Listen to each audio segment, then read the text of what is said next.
Paz do Senhor Jesus, povo de Deus, muito boa tarde. Hoje é dia 31 de maio de 2020, 15 horas e 38 minutos. Tem um hino que nós cantamos muito, né? Gostamos bastante nos nossos cultos. Rude cruz se erigiu, belo dia fugiu, como emblema de vergonha e dor. A pergunta é a seguinte, hoje excepcionalmente aos domingos, porque devido à transmissão das lives dos princípios com o pastor Rominingue Queiroz, a pergunta é o seguinte: a cruz é um símbolo do cristianismo?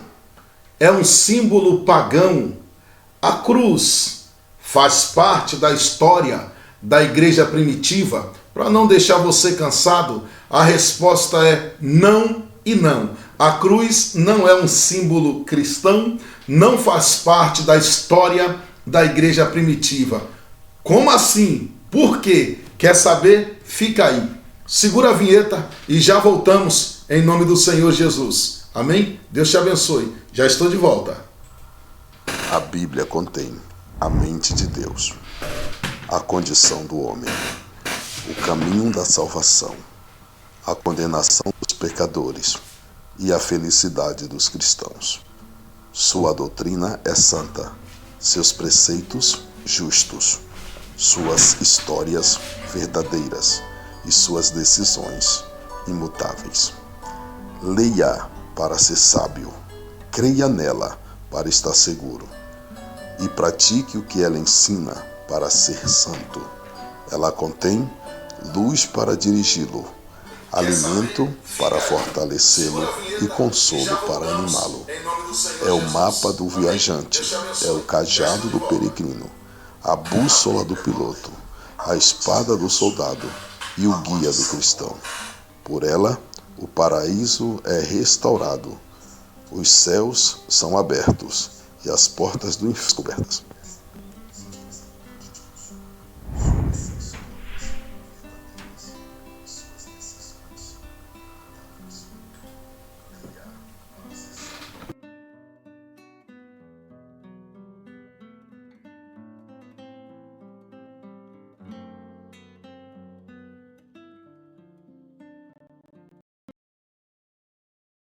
Irmãos, glória a Jesus, glória a Deus, eita glória. Vamos dar seguimento aqui, deixa eu ver quem está conosco, porque eu não vou interromper, ok? Durante essa transmissão eu não vou interromper, eu vou dar seguimento. Vamos falar de símbolos pagãos que estão envolvidos na igreja cristã. É sobre isso que nós vamos falar. Vamos falar da igreja, em nome de Jesus. Deixa eu só compartilhar aqui com os irmãos e já ver quem é que está aqui conosco para enviar a nossa saudação de paz. Deus abençoe a todos os irmãos, Deus abençoe a todos os amigos, Deus abençoe a todos aqueles que estão aqui sintonizados conosco. O pastor Miguel Navarro, desde a Argentina, Deus abençoe o senhor, Deus abençoe sua casa, Deus abençoe toda a sua família. Muito obrigado pelo carinho da sua participação, pastor Miguel, pelo carinho da sua audiência. Deixa eu ver quem mais está conosco aqui. Glória a Deus. Deixa eu ver, irmãos, vamos lá.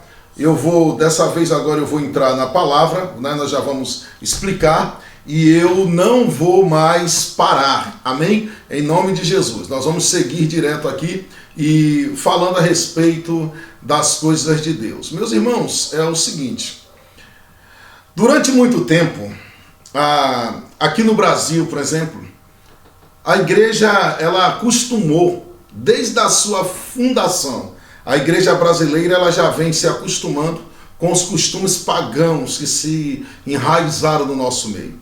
Isso acontece aí nas festividades natalícias, isso acontece nos finais de ano, acontece nas festas de São João, São Pedro, isso acontece nas Dia das Mães, Dia dos Pais, Dia dos Namorados e tantas outras coisas, mas isso é assunto para outro dia. Reginaldo, fotógrafo, a paz do Senhor Jesus. Pastor Miguel, Deus do bendiga muito, saludo a toda a sua casa e os hermanos também, que agora estão aí sintonizados desde Buenos Aires. Deus do bendiga, hermano.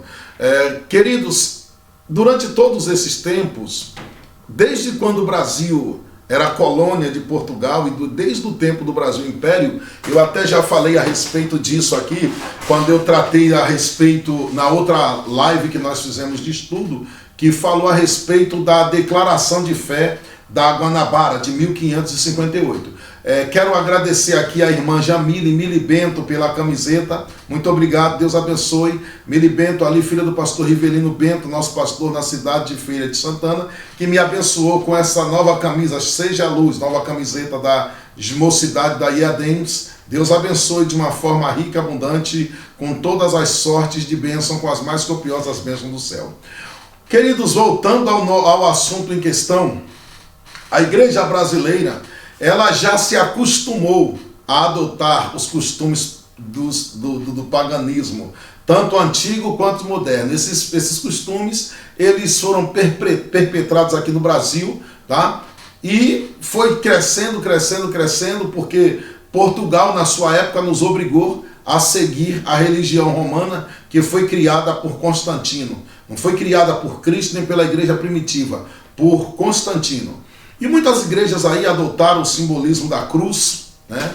Não vou dizer nada contra os irmãos que adotaram essa prática. Nós não temos esse costume e eu vou lhe dizer por quê. Mas eu já aviso já para você não perder tempo. A cruz não é um símbolo do cristianismo. A cruz é um símbolo pagão. Mas, irmão, a cruz está vazia. Amém. Entenda como você quiser. Não vou entrar nesse mérito. Eu quero lhe dizer que na história, dentro da arqueologia, da antropologia, na eclesiologia, a cruz é um instrumento pagão e nós vamos falar a respeito disso para que você possa entender. Tem certeza, irmão Rêmulo, que você está falando? Certeza absoluta. Roda a vinheta que eu já volto.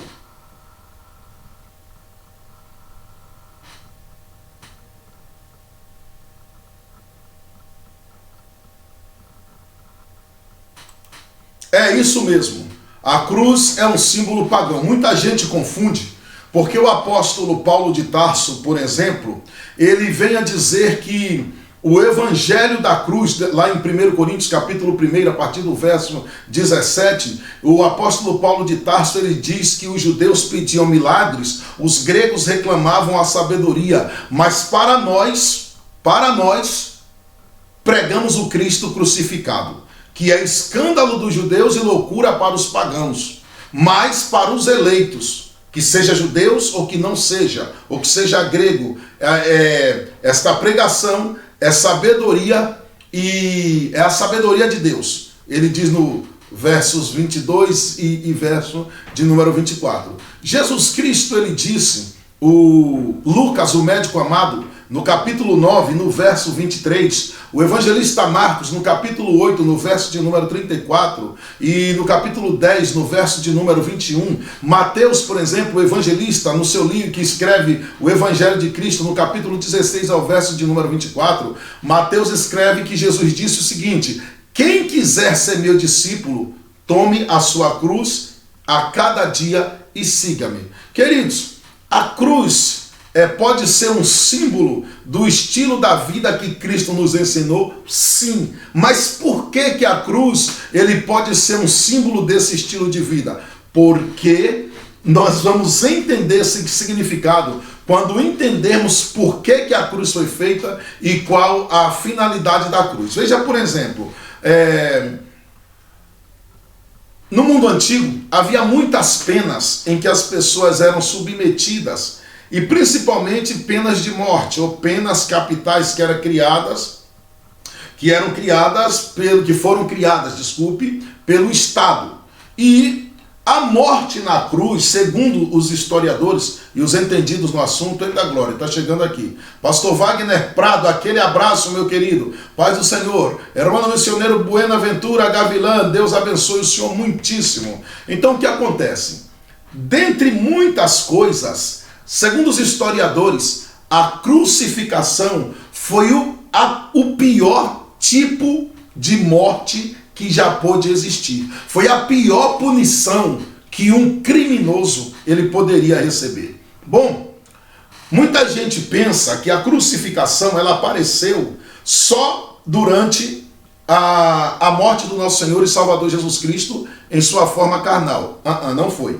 A crucificação, segundo a história, ela teve as suas origens mais de 9 séculos antes de Jesus Cristo. Os assírios foi quem foram os responsáveis, os assírios, hoje, Irã, que foram responsáveis por desenvolver a arte da crucificação.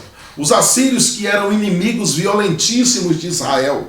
O povo assírio que era um povo famoso por causa da sua crueldade. Vai lembrando aí que vocês vão se lembrar de um profeta aí que não queria ir lá pregar, tá? Que muita gente diz que ele é covarde. O povo tremendo de medo hoje do coronavírus e falando do profeta. Mas vamos embora. A história vai nos dizer que os assírios eles tinham por costume de tirar o couro dos seus inimigos ainda vivos.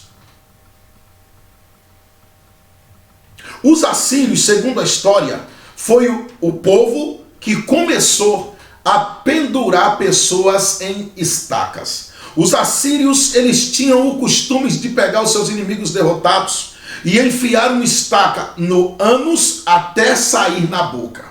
Os assírios tinham o costume de pegar os seus inimigos e cravar uma estaca na sua barriga até sair do outro lado e depois abandonar esta pessoa ao lado de fora, jogado na rua, para que morresse lentamente e da forma mais cruel possível. Com o passar do tempo, a prática dos assírios de pendurar as pessoas nas estacas acabou sendo utilizado por outros povos, como por exemplo os persas e os gregos. Mas nem os persas e nem os romanos, nem os persas e nem os gregos, eles conseguiram aprimorar tanto a tortura na cruz como os romanos. Os romanos, eles conseguiram utilizar a cruz pela primeira vez como meio de tortura e de morte para que pudesse alcançar os seus objetivos e deter o poder. Agora, a grande questão é que a crucificação romana, ela era somente para escravos desobedientes, líderes que eram considerados rebeldes. Simone e Felizmina, a paz do Senhor Jesus. Patrícia Campos, a paz do Senhor Jesus. Adilson Bezerra, a paz do Senhor Jesus. Eu dizia que... assim, me lembrei. Que os romanos desenvolveram a forma cruel de tortura e que ela era destinada para escravos, foi aí que eu parei, para escravos desobedientes, líderes rebeldes e criminosos que praticavam somente os crimes hediondos. A crucificação não era o simples ato de pegar alguém e pregar numa cruz. Havia um roteiro. Esse roteiro, ele começava com uma tortura desgraçada, de forma cruel e desumana. Essa tortura, ela era tão terrível que muitos dos condenados, eles morriam antes de chegarem na cruz. Eles já morriam. De tão severa que era a tortura que eles eram submetidos, começando pelas agressões. Depois da tortura, o condenado, ele era obrigado a carregar a sua cruz, ou a parte horizontal da cruz, que eles chamavam de patíbulo, que era a parte de cima da cruz, que era levada pelo condenado até o local da crucificação, em rua pública com todas as pessoas, vendo-o e xingando e lançando coisas e cuspindo-lhes e dando bofetada até que chegasse no lugar em que ele deveria ser pregado na cruz. E em cima da cruz do condenado era colocado junto com ele uma placa.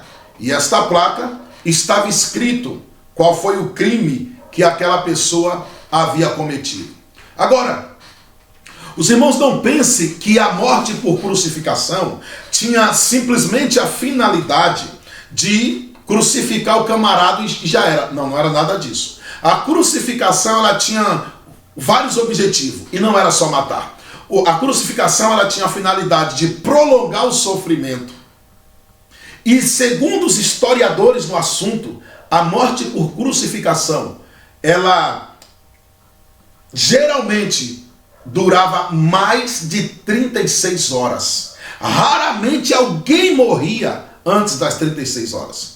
O nosso Senhor e Salvador Jesus Cristo, ele morreu de forma rápida, se formos considerar os mecanismos de tortura e o tempo que os demais criminosos, eles levavam até que entrassem em óbito. O Senhor Jesus, para você ter ideia, ele foi crucificado às 9 horas da manhã, e quando foi às 3 horas da tarde, ele exclamou, passou um pouco mais de 6 horas na cruz do Calvário. A sua morte pode ser considerada repentina, mas também ela pode ser explicada por conta da grande sessão de espancamento que ele sofreu antes da crucificação. Ele foi brutalmente espancado, brutalmente torturado, e por isso a sua morte, a sua crucificação, ela durou 6 horas e a sua morte pouco mais de 6 horas após ele ser pregado. Muitas das vezes, o condenado, quando ele era crucificado, para que ele morresse mais rápido, a vítima tinha uma das pernas quebrada ou recebia uma pancada muito forte abaixo das axilas para que comprometesse a sua respiração. Mas a Bíblia é clara que nenhum dos ossos do nosso Senhor seria quebrado e as Escrituras, ela se cumpriu, graças a Deus. Para você ter ideia, a maior crucificação que o mundo tem conhecimento nos dias atuais, ela ocorreu na época do imperador Pompeu, no ano 71 a.C. Este episódio, ele é chamado de a revolta dos 200.000 escravos. Esses escravos, eles estavam sendo liderados pelos Espartacos. E naquele dia, os soldados romanos, eles crucificaram 6.000 rebeldes. Haja árvore para fazer cruz. Mas a coisa não acaba por aí. Mas para que você tenha ideia, deixa eu abrir um parênteses aqui para você poder entender. No século IV, mais precisamente no Tratado de Niceia, o imperador Constantino, ele aboliu a crucificação, né? Constantino, ele tirou a crucificação como punição, e eu já vou lhe dizer por quê. Agora eu fico me perguntando, é que nem mais ou menos essas lives de revelação, que quando nós vamos contra esse mundanismo, contra esses pregadores que vivem explorando a gordura e a lã das ovelhas, esses camaradas que estabelecem preços e cobra cachê, eu fico me perguntando, tem gente que vem até contra nós, mas eu sinceramente eu não sei de onde foi que as pessoas tiraram a ideia que a cruz é o símbolo do cristianismo. Algumas pessoas até compartilharam comigo, olha, o símbolo do evangelho é uma cruz, não é uma escada. O símbolo do evangelho não é uma cruz nem outra. O símbolo do cristianismo não é uma cruz. Queridos, se algum teólogo estiver me assistindo, um abraço, irmão Samer, Deus te abençoe, Deus te guarde e Deus te livre de todo mal. Se tiver algum teólogo me assistindo e puder me dar fontes fidedignas, eu vou pedir perdão e vou refazer esse post. Olhe bem, não existe nenhuma prova, não existe nenhuma evidência, nem por Clemente de Roma, nem por Eusébio de Cesareia, nem por Flávio Joséfo e nenhuma fonte fidedigna, não existe nenhum registro de que a igreja cristã ela usasse a cruz nos primeiros 3 séculos da era da igreja depois da morte de Cristo. Se nós pararmos para analisar, meus irmãos, o uso da cruz é tudo mera invenção de Constantino. O símbolo dos cristãos antigos era o peixe. Mas, se Roma falou que vai ser uma cruz, está tudo certo. Eu quero citar uma fonte aqui para você, que é a New Catholic Encyclopedia. A Nova Enciclopédia Católica, ela mesmo reconhece isso. Por quê? Porque nós sabemos que a cruz está vazia. Sabemos. Mas por que eu vou carregar uma cruz? Será que alguém teria coragem de fazer uma imagem da arma, ou mandar moldar, ou mandar fazer uma réplica da arma que matou seu filho e passar a usar essa arma como símbolo de devoção? Será que alguém andaria com esta arma pendurada no pescoço? Ah, irmão, mas isso é fé. A fé, ela nos aproxima de Deus e ela é transcendental, aquilo que a visão humana não consegue fazer entender. Mas a fé em Deus é uma fé sábia. E eu não conheço ninguém que teria coragem de pendurar no peito uma réplica da arma que matou seu filho e sair andando por aí.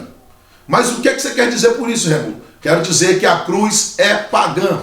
E isso está na Nova Enciclopédia Católica. Ela simplesmente reconhece isso de forma absoluta. Para você ter ideia, a imagem de Jesus Cristo crucificado, deixa eu ver quem é que está aqui, ô Glória. A imagem de Jesus Cristo crucificada, ela só começou a ser venerada séculos depois da morte de Cristo. Foi justamente no Concílio de Nicéia, no ano 325 depois de Cristo, que esse concílio resolveu autorizar a imagem do crucifixo. Mas como assim, irmão Rêmulo? Olha, veja bem, eles usavam esse crucifixo, mas para os cristãos verdadeiros, para os cristãos que serviam de fato a Deus, eles sabiam que aquele crucifixo era uma lembrança da morte miserável que os romanos faziam com os grandes criminosos da época. E o nosso Jesus não foi nenhum criminoso. Ele não é nenhum criminoso. Ele é o Senhor dos senhores e o Rei dos reis e o nosso Deus, e está vivo. Então, o apóstolo Paulo, por exemplo, ele falando com a igreja de Corinto, no capítulo 15 da sua primeira carta, ele chega e diz assim, olha, se Cristo não ressuscitou, palavra de Paulo, a nossa fé é vã. Agora, o que interessava a igreja não era, queridos, não era a cruz. O que interessava a igreja era que Cristo estava vivo. O que interessava a igreja é que Cristo estava ressuscitado. O que importava a igreja é que ele foi crucificado numa cruz. Ele foi tratado como um malfeitor qualquer, mas ele não era um malfeitor e ressurgiu glorioso, vivo, para exaltar o nome do Cordeiro de Deus. Se você entrar, por exemplo, nas catacumbas de Roma, posso falar para você a respeito das catacumbas que fica, por exemplo, as catacumbas de Santa Priscila, como as catacumbas de São Calixto, que são as mais conhecidas, onde os cristãos se escondiam. Dizem que uma imagem vale mais do que 1000 palavras. Não é isso que o povo diz por aí? Uma imagem vale mais do que 1000 palavras. Então, eu vou mostrar para você como é que a igreja primitiva, ela via Jesus. A igreja primitiva, nas catacumbas de Roma, você não vai encontrar aquele Jesus crucificado, pregado numa cruz. Não, nada disso. nas catacumbas de Roma, aonde os cristãos se escondiam para adorar, existem pinturas até hoje lá. Eu estou lhe mostrando agora uma pintura real das catacumbas de Roma. E lá não existia Jesus sendo retratado numa cruz. Nada disso. Sabe como é que Jesus aparece? Desse jeito aí. Essa pintura aí chama-se a imagem do bom pastor. É assim que Jesus era apresentado aos cristãos, como o bom pastor. Ou com a pintura da última ceia, ou com uma criança, quando ele ainda era criança, nos braços da sua mãe. A igreja primitiva, ela nunca adorou, nunca venerou Jesus numa cruz e nem pregado em uma cruz. Mas, irmão Rêmulo, pastor Rêmulo, se a cruz não é objeto do cristianismo, qual era a imagem que tinha nas catacumbas de Roma que lembrava a Cristo? Preste atenção. Jesus, ele não era lembrado por isso aí. Não era por isso aí que ele era lembrado pelos cristãos. Não era. Não era assim. Isso aí foi invenção de Constantino. Daqui a pouco nós vamos falar mais a respeito. Eu quero frisar bem. Jesus, ele era lembrado por essa imagem. Na imagem do bom pastor. Ou na imagem da última ceia, que eu não tenho aqui agora. Ou na imagem de uma pintura retratando ele criança no colo da sua mãe. Mas a imagem pela qual Jesus era lembrado pela igreja primitiva era essa. Mas, pastor Rêmulo, qual é o símbolo do cristianismo? Vou lhe dizer agora. O símbolo do cristianismo, meu irmão, minha irmã, para você que está chegando agora, conforme eu disse para você que não era uma cruz, o símbolo do cristianismo que tinha na catacumba de Roma é esse aí, ó. Aí está o símbolo do cristianismo. Era por este símbolo que a igreja, ela era reconhecida. Era por este símbolo que a igreja primitiva, os cristãos se tornavam conhecidos. Não era aquele Jesus morto, com semblante deplorável, não. O Jesus apresentado era a imagem do bom pastor, essa imagem aqui.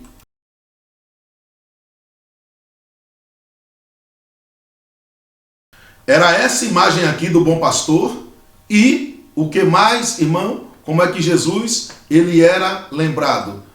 Aqui está o símbolo do cristianismo. E daqui a pouco eu vou explicar para os irmãos o que é que isso aí significa. Então veja, observe como é que a igreja vai mudando, como é que as pessoas vão falando besteiras e as heresias acabam se tornando verdade. Havia um professor no Instituto Bíblico de Roma, e ele era professor de um idioma, tá? Muito raro, que era o idioma ugarítico, tá? O nome dele era o jesuíta Fowler. Fowler, ele nos explicava, eu estou falando, tá, irmãos? Eu estou falando de um professor católico que dava aula, que era Follett, da ordem dos jesuítas, e ele ensinava que essas imagens de Jesus crucificado entre os primeiros cristãos não existiam. A imagem da cruz nos primeiros 300 anos da igreja não existia. E ele até deu um exemplo na sua época. Ele perguntou que se um pai tivesse sido condenado à cadeira elétrica ou à guilhotina, ele fez a pergunta: ainda que ele fosse inocente, quem teria a coragem de fazer uma imagenzinha de uma guilhotina ou de uma cadeira elétrica e sair carregando no pescoço? Ele sempre perguntava isso nas suas aulas. E ele mesmo respondia: todo mundo conserva as fotos dos seus familiares e dos seus amigos quando estão mortos? Não. As pessoas gostam de guardar, de ver o álbum de fotos das pessoas vivas. E é isso que acontecia com os cristãos. Meus amados, os cristãos, eles se recordavam do Jesus, sabe como? O bom pastor.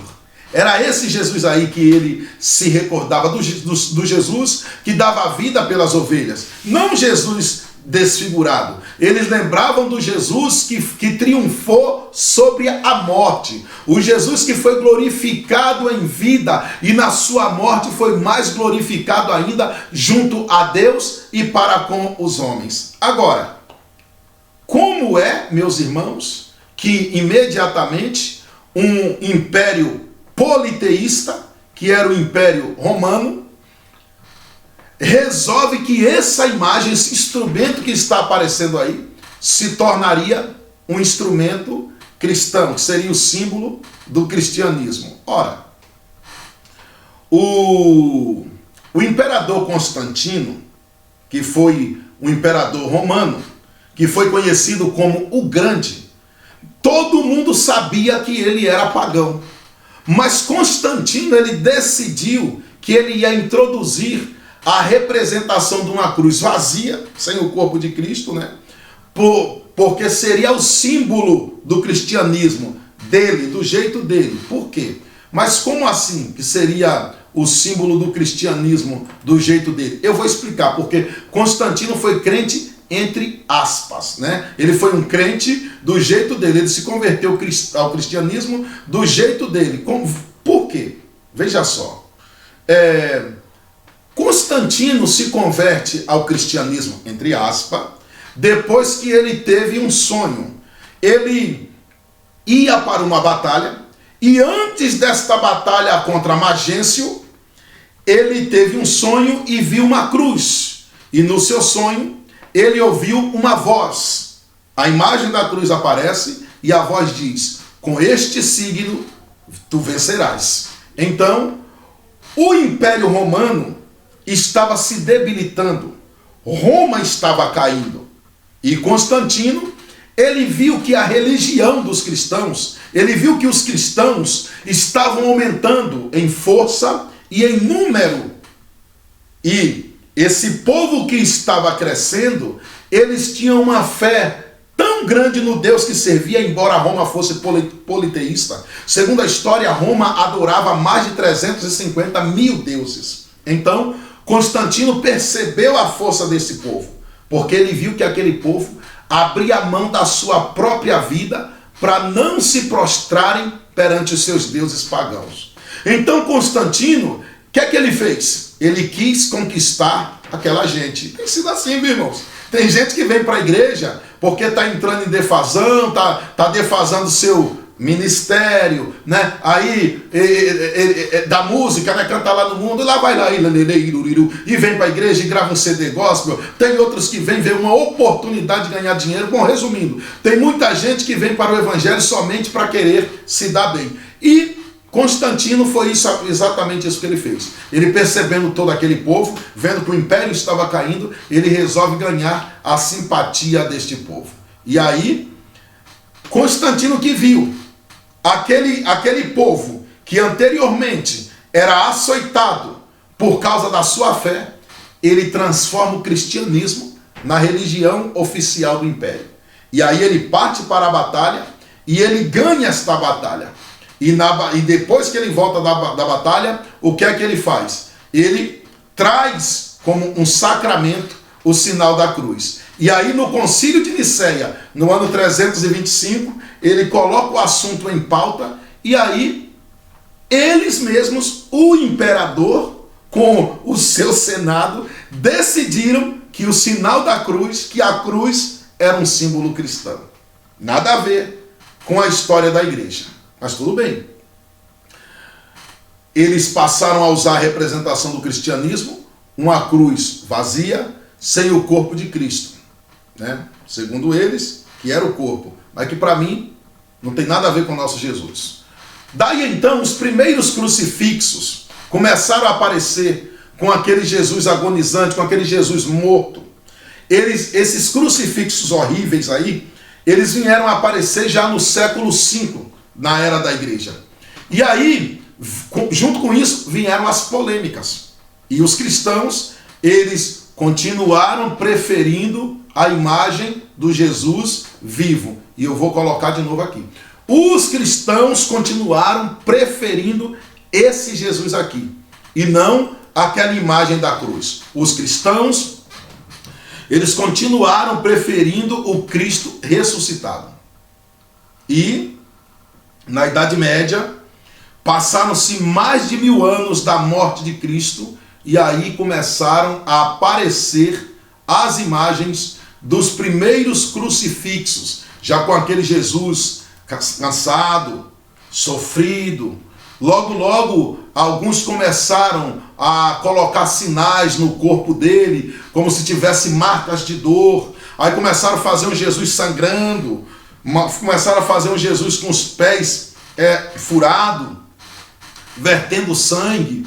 E aí a primeira pintura do crucifixo, ela vem aparecer já no século I, né? Eles começam a trazer esta primeira imagem do crucifixo, e eu quero lembrar aqui, desculpe abrir esse parênteses aqui no meio da informação. Lá no século I, a primeira imagem do crucifixo apareceu como uma blasfêmia para zombar da fé dos crentes. Foi um grafite, eu vou ver se eu consigo essa imagem depois, foi uma grafite que fizeram numa parede de gesso, lá em Roma. Pegaram uma parede, fizeram um grafite de gesso, ridicularizando os cristãos e Jesus Cristo. Ou seja, colocaram uma pessoa crucificada com a cabeça de um jegue, de um jumento. E ali escreveram o seguinte: Alexa menos adorando o seu Deus. Eles estavam zombando dos primeiros cristãos. Por quê? Por que eles estavam zombando? Porque, segundo eles, o Deus dos cristãos, os romanos haviam matado, crucificado como um criminoso comum.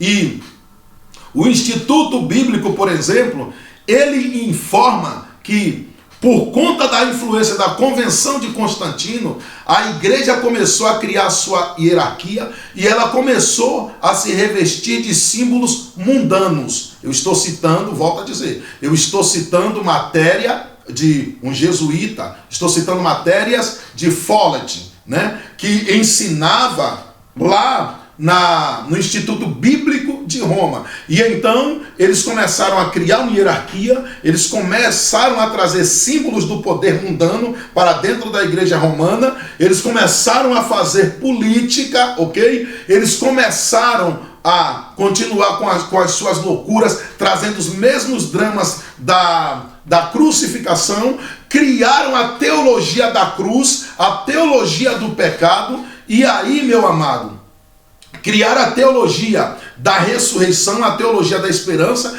tudo era pago. E aí até que chegaram na teologia da libertação. Então, o seguinte, o exemplo da cruz, a crucificação, é o símbolo dos torturados e dos assassinados injustamente na história da humanidade. Agora, símbolo do cristianismo não é não. E a ressurreição de Cristo, ela também não é porque a cruz está vazia, não. A ressurreição de Cristo é demonstrada na figura do bom pastor. Mas essa teologia de libertação, que eu chamo de teologia de libertinagem, ela se enraizou na América Latina e ela tenta nos trazer um cristianismo primitivo, mas do seu próprio meio, do seu próprio jeito, da sua própria forma, sendo que o cristianismo ortodoxo, o cristianismo primitivo, o cristianismo que louva e que glorifica ao nome do nosso Senhor e Salvador Jesus Cristo, ele tem como imagem o quê? A imagem do bom pastor, Jesus Cristo, aquele que deu sua vida por nós. Ao invés da igreja adorar o Cristo crucificado, que anda por aí no pescoço dos outros, a igreja passou a adorar o bom pastor. E até hoje, a religião romana, ela consegue se revestir dos mesmos poderes, dos mesmos ideais dos imperadores, e ela conseguiu trazer a teologia do medo, ao invés de pregar a verdade, através das suas liturgias. Um grande abraço, irmão Valdeci Palmeira Lira, Deus te abençoe. Então, vamos falar agora, eu quero chamar a sua atenção, preste atenção, por gentileza, preste atenção agora. eu quero lhe mostrar mais uma vez qual é o símbolo do cristianismo. Qual era o símbolo utilizado pela igreja primitiva? O símbolo do cristianismo usado pela igreja primitiva era este aqui.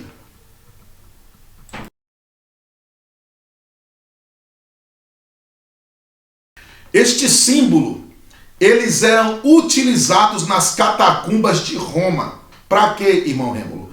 Para que se soubesse aonde estavam sepultados os cristãos. E por que o símbolo do cristianismo primitivo era um peixe? Ora, os cristãos dos primeiros anos da igreja, dos primeiros séculos da igreja, eles passaram a adotar o peixe para poder identificar os outros cristãos pelo seguinte motivo. As iniciais do nome peixe é uma declaração de fé. E essa declaração de fé formava a palavra peixe no grego antigo. O peixe, ele não tem um simbolismo especial na Bíblia, né? Nós vemos o peixe aparecendo em várias situações no ministério do próprio Jesus Cristo. Mas o peixe era muito comum, fazia parte da alimentação dos povos antigos. Mas agora vem o mistério para você poder entender. Olhe bem, agora nós vamos entender o porquê que esse peixe tinha um significado tão grande. Vamos lá, a explicação? Veja bem, o peixe, para você ter ideia, presta atenção aí no que eu estou colocando. No grego antigo, a palavra peixe era íctis, não é ichitis não, tá? O CH tem C de que, né, de K. Íctis, íctis. Os cristãos, eles usaram a palavra para se formar um acróstico. O que é um acróstico? O acróstico, irmãos, é um conjunto de palavras ali onde as iniciais de cada letra ali, eles vão formar uma parte da palavra íctis. Agora, você começa a entender aqui agora. De um lado eu tenho a tradução do lado direito no inglês, e aqui nós temos do lado esquerdo o acróstico do português. Então, a letra I era Iesos, que é igual a Jesus. O CH, que é que, era as iniciais de Christos, que era Cristo, ungido de Deus. TH era Theos, que significa Deus. Y era Ios, que é igual a filho.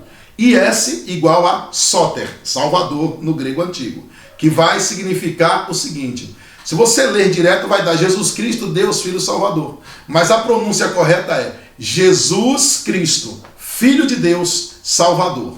Mas, irmão Remo, como é que era esse negócio? Ora, meus irmãos, os cristãos primitivos, eles começaram a usar esse acróstico. E aí, eles começaram, segundo a história, como uma forma de memorização. Peixe todo mundo conhece. E era a declaração de fé em Jesus Cristo. Olha, hoje em muitos lugares do mundo, os acrósticos, eles ainda são utilizados como objeto de ensino. Então, quando alguém chegava no chão e desenhava o peixe, quem estava próximo já sabia. Ali está um cristão. Jesus Cristo, Filho de Deus, Salvador. Rapaz, hoje seria complicado, porque o povo tem vergonha até de nos saudar com a paz do Senhor. Hoje o povo tem até vergonha de nos saudar com a paz do Senhor. Imagine diante de uma situação dessa.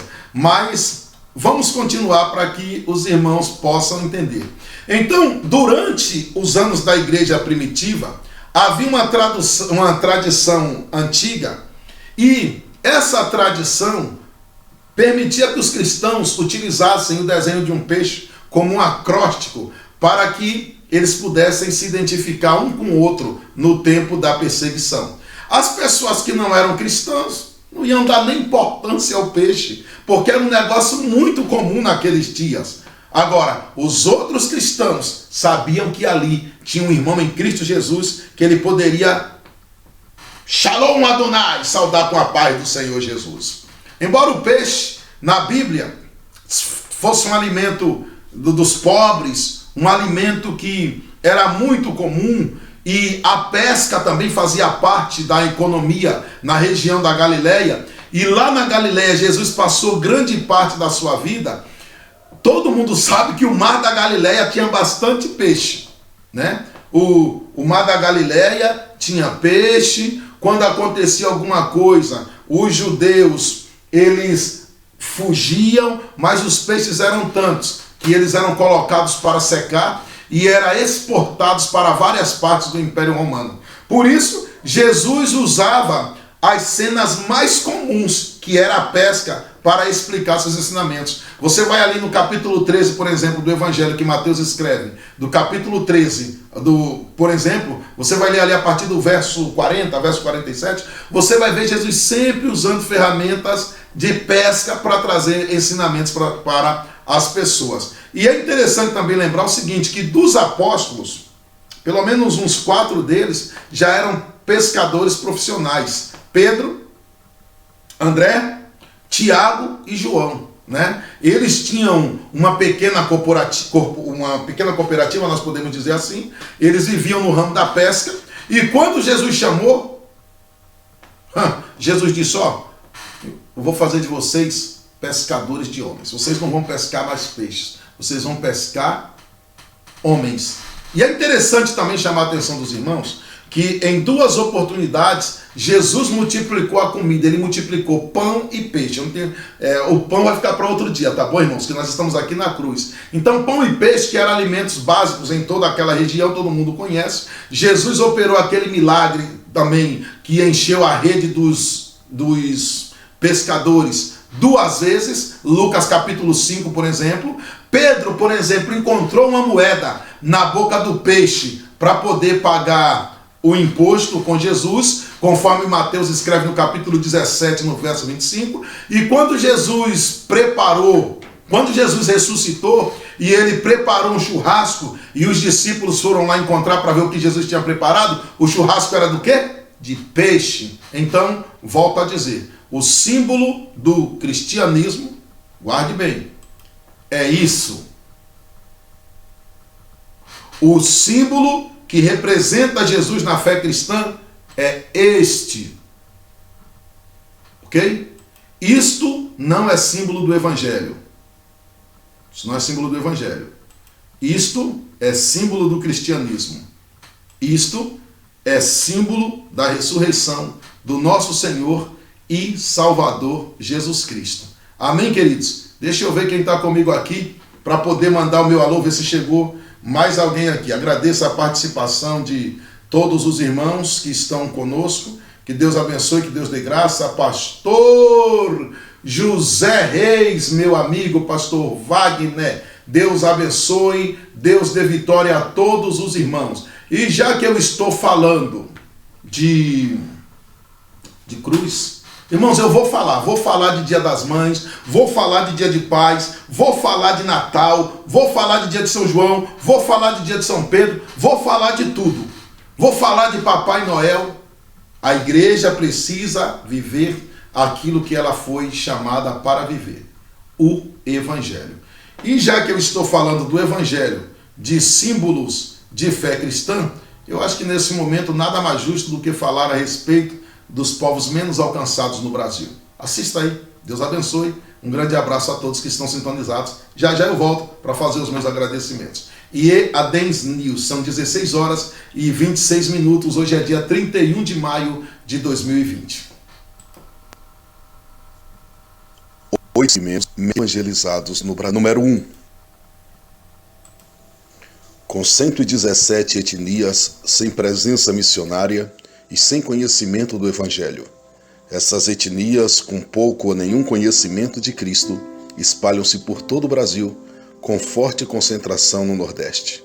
74 são abertas, porém, não há quem queira ir. A quem enviarei? Em segundo lugar, os ribeirinhos. Na bacia amazônica há 37 mil comunidades ribeirinhas, ao longo de centenas de rios e igarapés. As pesquisas mais recentes apontam a ausência de igrejas evangélicas em cerca de 10.000 comunidades. Deus precisa de você. Em terceiro lugar, os ciganos, sobretudo da etnia Calon. Há cerca de 1,2 milhões de ciganos no Brasil. E apenas 1.000 deles se declaram crentes no Senhor Jesus Cristo. Os ciganos espalham-se por todo o território nacional, nas grandes e pequenas cidades, vivendo em comunidades nômades e seminômades ocidentárias. Em quarto lugar, os sertanejos. Louvamos a Deus por tudo que tem ocorrido no sertão nos últimos 10 anos. Centenas de assentamentos sertanejos evangelizados e muitas igrejas plantadas. Porém, ainda existem 6.000 assentamentos sem a presença de uma igreja evangélica. O que você espera? Em quinto lugar, os quilombolas. Formado por comunidades de afrodescendentes que se alojaram em áreas mais ou menos remotas nos últimos 200 anos. Há possibilidade de existir mais de 5.000 comunidades quilombolas no Brasil, sendo que 3.524 são reconhecidas, mas existem mais de 2.000 que ainda permanecem sem a presença de uma igreja evangélica. Quem foi que disse que não há oportunidade? Sexto lugar, os imigrantes. Há mais de 100 países bem representados no Brasil. Estes países possuem mais de 300.000 imigrantes de países fechados ao Evangelho, 27 deles, onde não há liberdade para o envio de missionário ou pregação do Evangelho de Jesus Cristo. A oportunidade existe. Nós precisamos tomar coragem e ir adiante. Número 7. Os surdos com deficiência de comunicação. Há mais de 9 milhões de pessoas nesta categoria em nosso país e menos de 1% se declara crente em nosso Senhor e Salvador Jesus Cristo. As ações são pouquíssimas e especificamente direcionadas para os surdos em todo o território nacional quase não tem. Número 8. Os mais ricos dos ricos e os mais pobres dos pobres. O oitavo segmento, ele não é cultural, mas sim socioeconômico. Divide-se em dois extremos, os mais ricos dos ricos e os mais pobres dos pobres. As últimas pesquisas nacionais demonstram que a presença evangélica é expressiva nas escalas socioeconômicas, mas se encontra entre os dois pontos, porém sensivelmente maior nos dois extremos. Em alguns estados brasileiros, há 3 vezes menos evangélico entre os mais ricos dos ricos e os mais pobres dos pobres do que nos demais segmentos socioeconômicos. A igreja foi chamada por Cristo para ser sal da terra e luz do mundo, onde estiver e onde passar. Mateus 28:19. Foi-lhe entregue também um critério de prioridade nas ações evangelizadoras, onde Cristo ainda não foi anunciado. Romanos 15:20. É momento de orar pelo mundo. É momento de levar Cristo àqueles que não têm, pôr a mão no arado e não olhar para trás.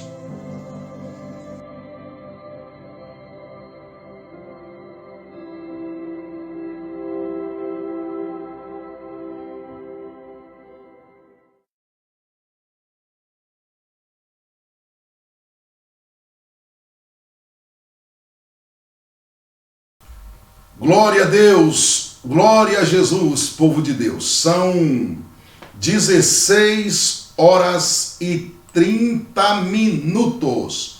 Ô glória, 16h31 agora. Eu quero mandar aqui a paz do Senhor Jesus ao pastor Anderson Carlos, lá no Vale do Aço, nas Minas Gerais. Deus abençoe.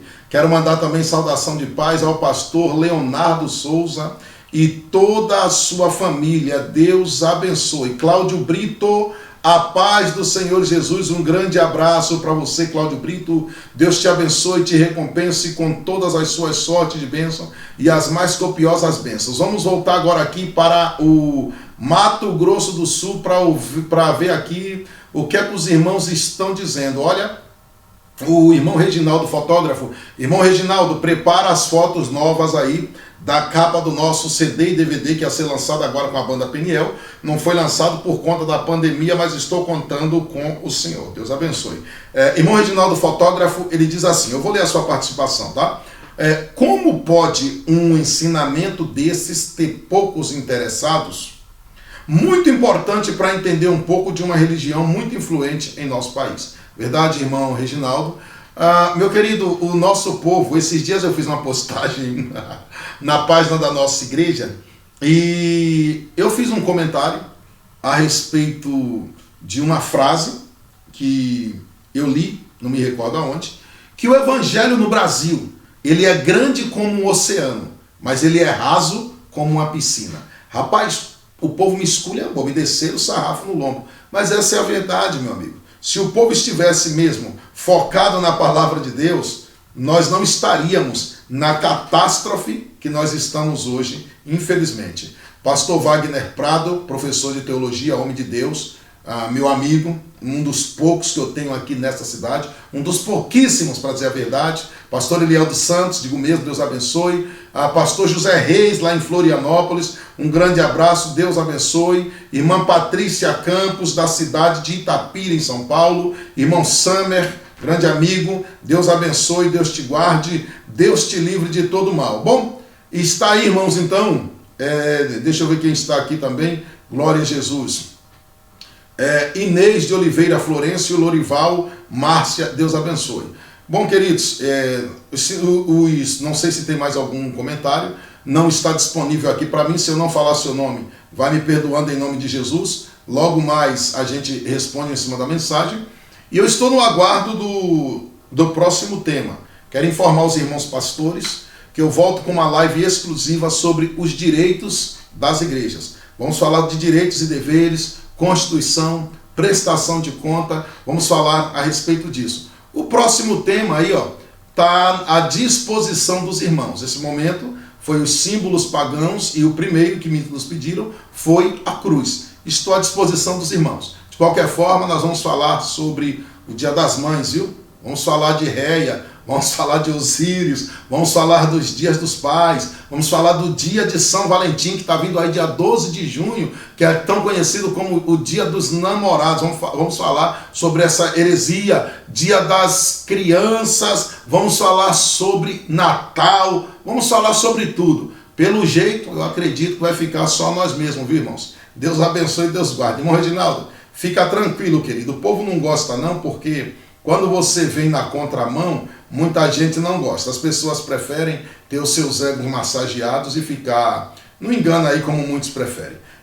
Quero agradecer a audiência da irmã Helenice Cristina. Salvo engano da minha parte, ela está lá na cidade de Tarumirim, nas Minas Gerais. Ô povo abençoado lá no Vale do Aço. Deus abençoe, Deus dê graça a todos os irmãos em nome de Jesus, viu?